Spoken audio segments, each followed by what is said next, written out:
In this video, we are going to be talking about dreams. Why we have them, what they mean, how we can decipher them, and what we can do about nightmares. My name is Catherine. I'm a Reiki master, spiritual coach, and nurse practitioner. If you want to work with me, you can go to my website at catherineglassman.com, or you can email me at hello@catherineglassman.com. So my partner, being the wonderful man that he is, got me a chili pad, which is a cooling pad to put on your bed. And I get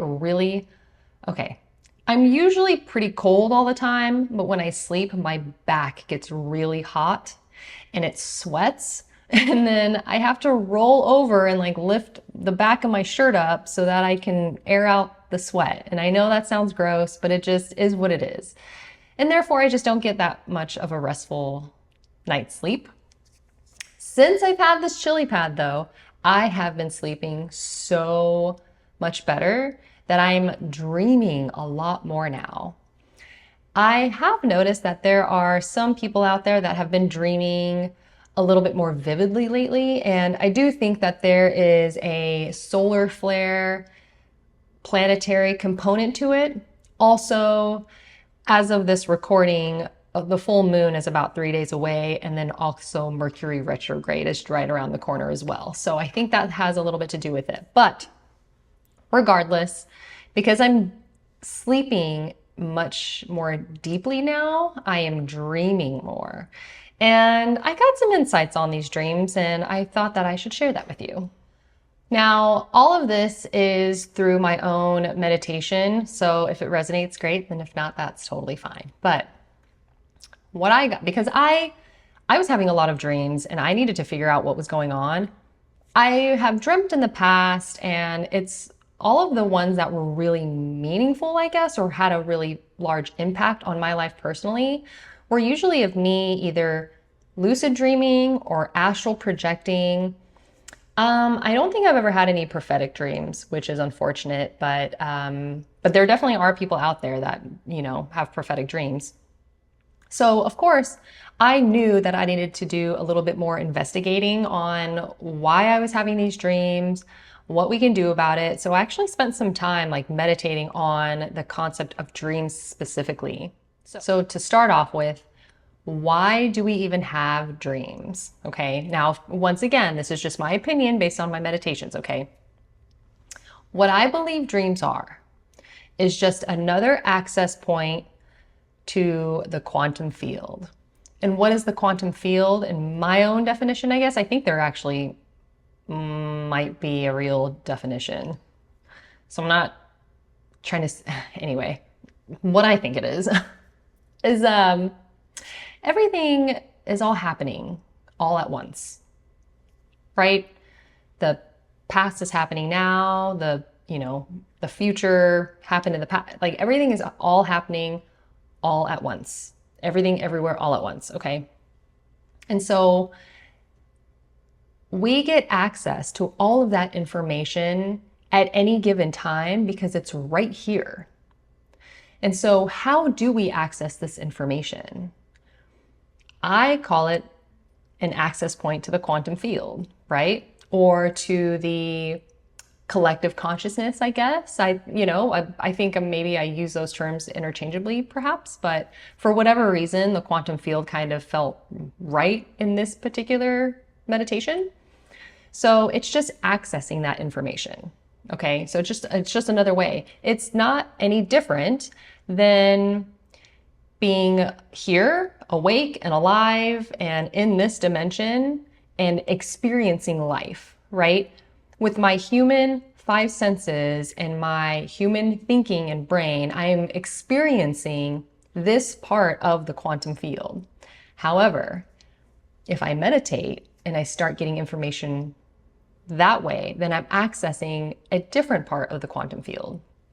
So on and so forth, okay? So it's just a way of getting access into the all-knowing.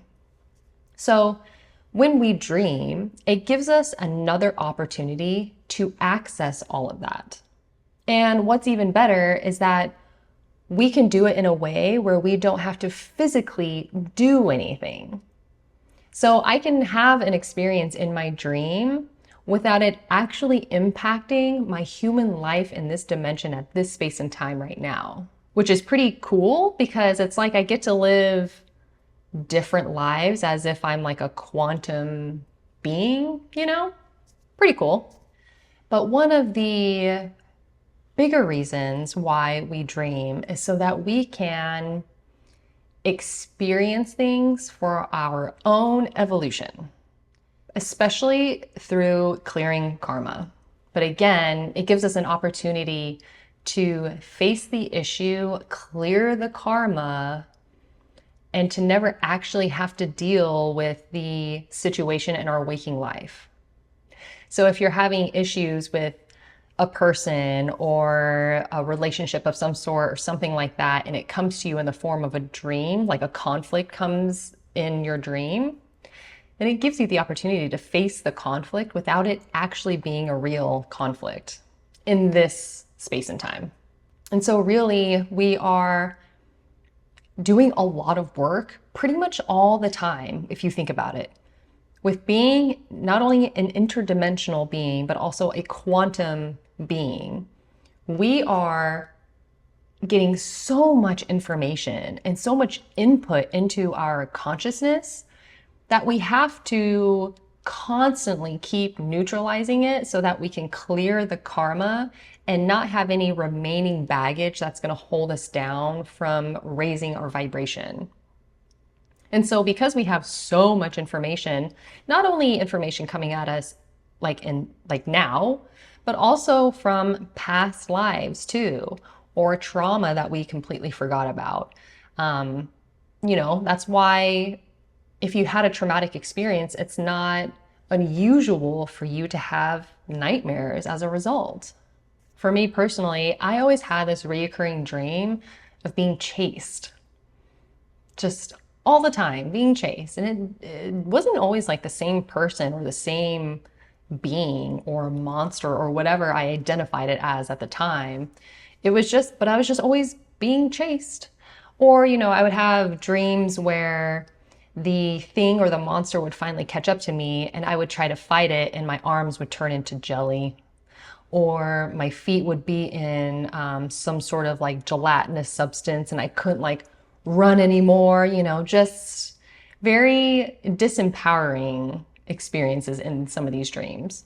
And so at some point, we have to question, am I having these dreams just so that I have a negative experience while I'm sleeping? Like, it's already bad enough that I have to be like awake and out there and human and just trying my best. And it's still kind of being a little challenging. And then when I finally just want to rest and go to sleep, now I hit REM sleep and now I got things chasing me in my dreams. Like, when do you get a break, And so it's not because it's just for you to have a bad time. It's calling for you to address it. Now, what happens when you don't dream? Well, I think some of us think that we're not dreaming when actually we are. We're just not recalling them. It's very similar to astral traveling. We're all doing it. We're all doing it. A lot of us are doing it even when we're having a conversation. Like, we're all just doing it all the time without realizing it because we're not conscious of it. And I believe that dreams are just an extension, or they are on the spectrum of astral traveling. It's on the spectrum of psychic abilities and channeling and remote viewing. It's all the same thing. It's just us experiencing something different that is in a different space and time. Sometimes it's in a different universe, right? Different planet, different, just everything can be different, but we're experiencing it here and now.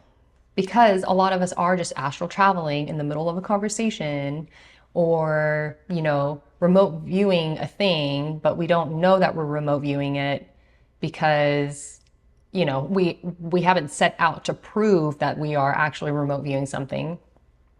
Then a lot of us just we're not conscious of the act. And so it's the same thing when you think that you're not dreaming. You most likely are, you're just not recalling it. And in my case, I just wasn't getting a good enough quality of sleep to be able to really recall them. So that might be the case for you too. So, what are dreams? Well, in my opinion, they are either a message or an experience. And why do we get the message or experience? Well, it's just to evolve. It's no different than getting a message in your waking life or having an experience in your waking life. If there can be a reason, there most likely is one. And sometimes the reason is to just have the experience in and of itself. Now, the good news is that we don't have to necessarily decipher every single little thing in a dream for it to have an impact on us. Because again, sometimes it's just us experiencing it that gets locked away into our memory bank, into our experience, into our Akashic records. And it gives us something as like a frame of reference for potentially a future thing that will happen that you can pull from, which I guess could be like precognition, right? And then sometimes it's like an actual message, because again, it's accessing this all knowingness. And if you can access the all knowingness, then sometimes the all knowingness can access you as well. And so you definitely can get messages either from your spirit guides or angels. You can get them from you, from a future version of yourself, a parallel version of yourself, your higher self. You could get it from just which, I mean, we won't go into it because everything is you, but let's keep it simple, I guess. But then you can actually get messages from other people. So I've talked about energetic cords on this channel before, but basically when you think about someone, you create an energetic cord with them. And you are linking up your consciousness with theirs, even if they don't realize it. Now, some people are sensitive enough to feel that connection. And that's why and it's just like telepathy, right? Some people just know when someone's thinking about them, or they know that they're about to call or something like that, right? So it's the same thing, except sometimes with dreams, it's your way of knowing that someone is trying to connect with you. We want to hold our horses on this because sometimes we'll have a dream about somebody and we'll be tempted to be like, oh my gosh, they're thinking about me, right? But because we're talking about quantum physics and quantum mechanics, they could be thinking about you, but it could have been a past version of themselves that was thinking about you, but you're just receiving it in this moment now. So if you were to reach out to them and be like, hey, I dreamt about you, just figured you were thinking about me, and they're like, no, it wasn't, then that's why. So, and plus there could be like a subconscious thing too, like subconsciously thinking about you and so on and so forth. Okay. So it's not all cut and dry. It's not as black and white as we would like to believe it is. So what I've learned is that sometimes, okay, so I'll tell you my personal experience. I have been having a lot of dreams about people that I don't really speak to anymore. And, some of them are exes and some of them are like estranged family members and, whatever. And it's just so fascinating because it's only the people that I'm not connected with anymore. So obviously that is a calling for me to examine that and to look at that. So, based on my own meditation and shadow work, because I decided to do some shadow work behind this. Okay. So that is one thing that you can do with keeping a dream journal, is writing down the dream and then readdressing it later on in your waking life. So I decided to meditate on these dreams and try to fully understand why I was having these dreams. And I learned that some of them were trying to connect with me energetically without actually doing it. And then some of them were things that I needed to resolve that I hadn't resolved. So I did some work, I did some, forgiveness work, and I really like to do ho'oponopono, which is, the phrase of, I'm sorry, please forgive me, thank you, I love you, and just really like ingraining that into a very personal message and conversation with that person, through meditation, I guess, and whatever. And then that way it neutralizes the energy on my end, at least. But some of them weren't from me to neutralize. It was them trying to reach out to me. So it was more of like a karmic, unresolved issue on their end. And so sometimes when that happens, you have to cut cords, right? Because why wouldn't that be a possibility if you can get messages from spirit guides and angels, and you can even get psychic attacks through dreams? So if there are other consciousness out there that are trying to reach you and impact you, then it would make sense that just regular human beings can do that, and you just so happen to be sensitive enough to catch that. Now, of course, if there are messages, like if they're dreams that just kind of seem random, but there are symbols and things like that, then of course you write down the main things that you remember, animals or faces or events and things like that. Just write them down and then try to meditate on them and see what you get. And then sometimes if you see an animal and you set the intention of trying to understand what this animal symbolizes, then even just going down a bit of a rabbit hole online and Googling, the spiritual meaning of this particular animal, and it gives you a message in that way. And if it resonates, then that is the message, right? So there's a number of ways that you can try to decipher dreams, but of course, do this if you feel called to do it. And if you feel called to do it, then great. But of course, we don't really want to get like too obsessed with it either, because, dreams are just another way of accessing this information. It's not the only way to access information. Some people out there have a more natural ability of accessing that information through dreams. So sometimes it will be a little bit easier for these particular types of people to do that. And then some of us don't or can't. And that's okay too, because these are all just different types of senses and different types of way of experiencing life, experiencing the quantum field. And so some are going to be easier than others, and that's totally cool. It's just another way of exploring that information out there.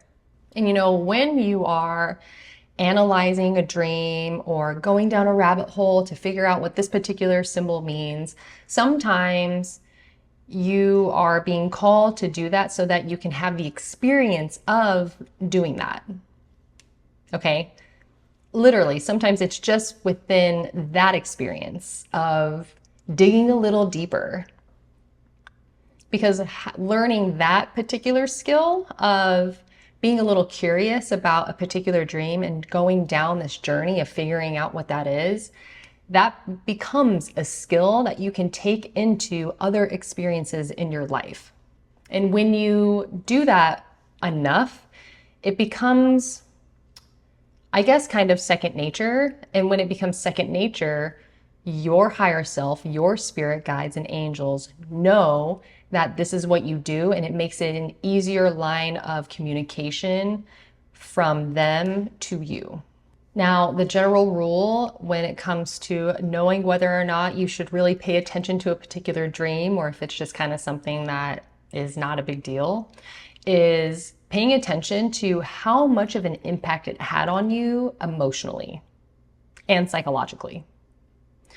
If you wake up and you are sweating and you're out of breath, your heart is racing, it just was very impactful on that level, then that definitely is a dream that is worth looking into.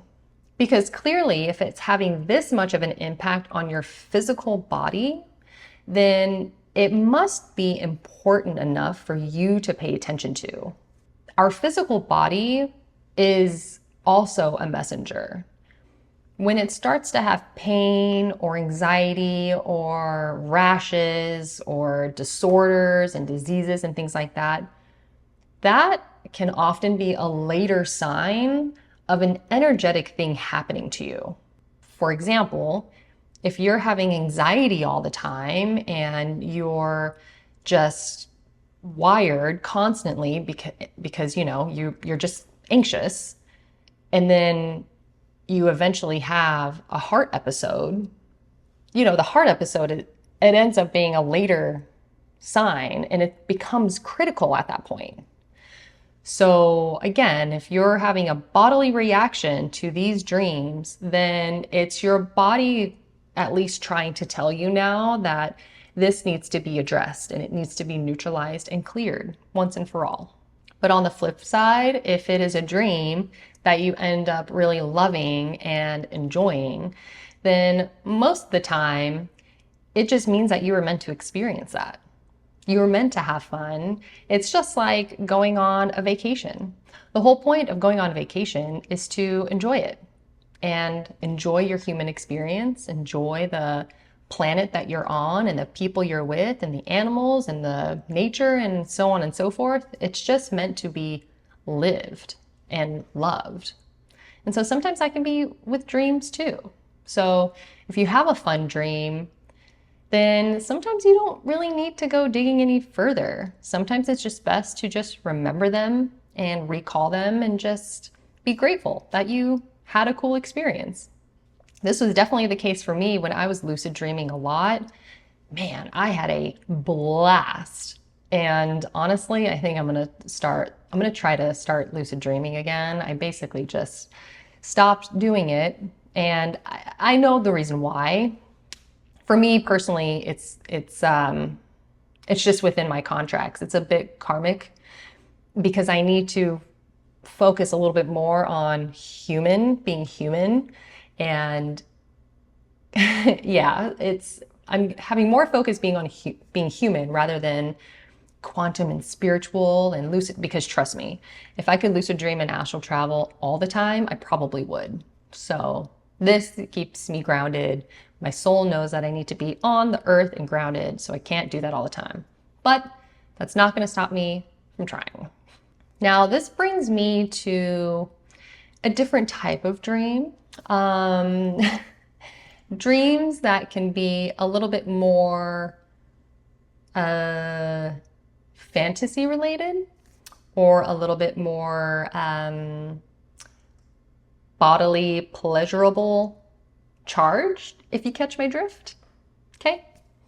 There's a certain term that I guess we used to use like for younger boys specifically. I'm not going to say it, but I'm just trying to hint, I guess. But anyway, it's going to be more fantasy, sexually related. Okay. Now, these can be a little tricky because if you have a dream like this, it will be easy to write it off as something that was pleasurable and it was just meant to be experienced. However, the energy with like sexual energy can be manipulated, and yeah, it can be. Society has manipulated us while using that particular type of energy. Society has manipulated especially men because of who they are. You know, men have more testosterone. Testosterone increases your sex drive. And so it is something that is innately something that they desire and that they need ultimately, right? It is a survival instinct if you think about it. So when you need something that badly, it can become a vulnerability. And if it's a vulnerability, it can be something that is used against you. Okay. So that's why this can be a little tricky. So what you have to do if you have a dream like this is you have to look at the experience or the scenario that led you to have the pleasurable experience. Okay. So it's not the pleasurable experience in itself, it's the thing that caused it. Okay. So, for example, if you have a dream like this and the end result was feeling pleasure, I guess, but the dream was between you and your partner of 10 years, and you decide to look at the situation and the experience that caused the pleasure, and your end, result is that you deeply love your partner and you still find them to be attractive after all of these years, and you've grown a much deeper bond now, and therefore the experience, the pleasurable experience, ends up being significantly more deeper, then that is the thing. So one could say like that is just something that is meant to be experienced and to have gratitude towards, right? Because it's just a beautiful experience and it's a beautiful connection between that experience and the pleasure. However, if you feel pleasure in a dream, but the experience in the dream was of you getting assaulted, then that's a little different, right? And so this is where the manipulation can happen, because your brain can connect the pleasure of your body, the experience that your body has, feeling pleasured, with an assault. Then you might be tempted to think that you are turned on by being assaulted, okay? When that's not the case. Because now, so it's kind of like fantasies, right? Very similar, or fetishes. I might be a little outdated with this stat or this information, but I know that in one of the top or most common fantasies among women is being assaulted, like being taken and dominated, but by like a stranger, like with wearing a mask and it being against their will. Okay, and then obviously there's a particular word for it. And so that just so happens to be in one of the top fantasies among women. Does that mean that women actually want to experience that act? No, it's not. Okay. So what does it mean then? And of course, every person is going to be different. So this is a case-by-case basis, but I'm just going to give you an example of a possibility. Okay. So let's say a woman has a dream of that happening to her and she gets pleasure out of it. Okay. We look at the act and it is of her getting assaulted by a man. What does that experience, what could that actually represent? Well, it could represent her wanting to be dominated. Okay. A feeling of domination. Okay. But what does it mean? What does she want in being dominated? Well, maybe she wants leadership. Maybe she wants to release control. Maybe she wants some sort of masculine presence to like be around her, or to know that there is a masculine presence that can overpower her, right? And then why would she want that? Why would she want to let go of control? Well, maybe she has a deep desire to step into her feminine, right? And then if you think about the feminine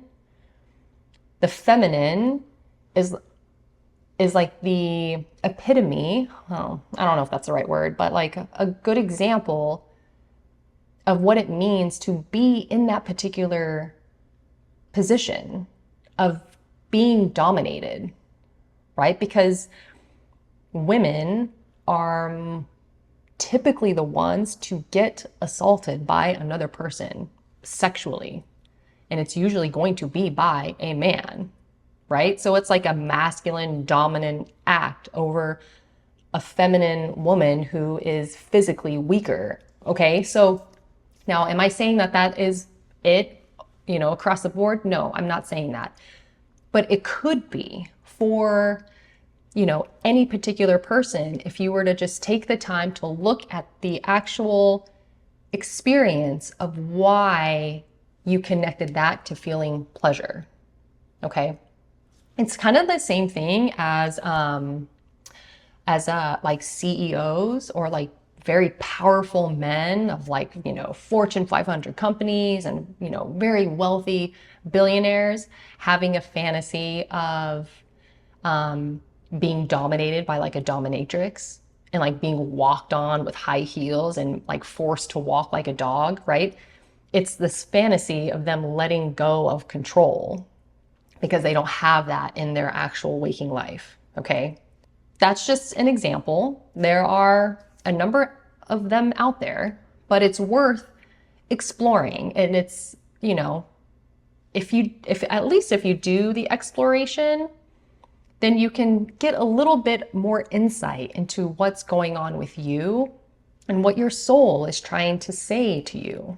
Because all of this is for your own evolution. It's for your own growth, your own good. It's not for anyone else's, it's for you. So, it's worth doing a deeper dive into these dreams and why they're happening and what, why one thing leads to another. And then, of course, if you do all that work, but then you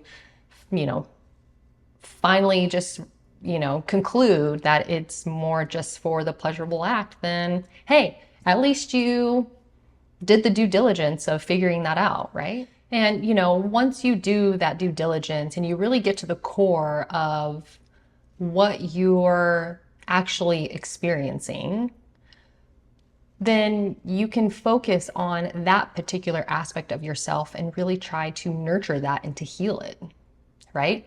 Like, are you having these dreams because you have ultimately a self-worth issue, right? So that in itself is a message. Or, is it possible that, men who have dreams about multiple partners all at once, is it possible that it's not just a dream or a fantasy, but more of a yearning for admiration from the opposite sex, right? It's you just don't know. Again, I'm not generalizing. I'm not saying that this is the case for anybody out there, but it's just something that's worth thinking about because it is a possibility. And if that is the case, I don't know about you, but I would want to know if I'm struggling with feelings of not feeling admired by my partner or in my relationships or whatever, right? So anyway, now what about nightmares and psychic attacks? Now, once again, dreams and nightmares are an access point to the quantum field. So sometimes these really all dreams, all nightmares, all experiences, all messages, whether they're in dreams or not, aren't only happening to you, but they're happening for you. And really, your human experience is something that you are creating. So why is it that we are creating these dreams, these nightmares, or why are they happening to us? What does it mean, right? So what is the message within the nightmare? What is it calling us to pay attention to? Or who is trying to create this nightmare for me? Like, who's reaching out to me and trying to terrorize me, which would be a psychic attack, right? Of course, with a lot of nightmares, especially when it comes to trauma, there's a good chance that it's calling you back to the traumatic experience because there's something that hasn't been resolved within you. There's some sort of karma, there's some sort of energy that is residual and it's calling for your attention. So that's one possibility, specifically when it comes to past traumas. I remembered when I was doing a lot of healing work with my dad because he was an alcoholic and just not, he had a lot of healing to do. So he did not have a good impact on, a lot of the family. And so after my awakening, I started doing a lot of healing work. But before then, I would have a lot of bad dreams with him, like a lot of nightmares of, just him doing bad things. And after I did all of my forgiveness work, those dreams went away. And then anytime I ever had a bad dream about him, attacking me or chasing me or something like that, it was always because I was being psychically attacked. And because darker energies, they will use your own vulnerabilities against you. They'll take whatever trauma you've experienced, whatever they know is going to really hit you in your heart, they will use that to their advantage. And so it was nice to know that I had already done the healing work because I knew that once I was having these dreams, it wasn't me, it wasn't my unresolved issues, it was something else trying to do that to me.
Now, of course, you can approach the nightmare with anger and vengeance and wanting to hurt them and all the things, but the best and most effective thing to do is to give it love.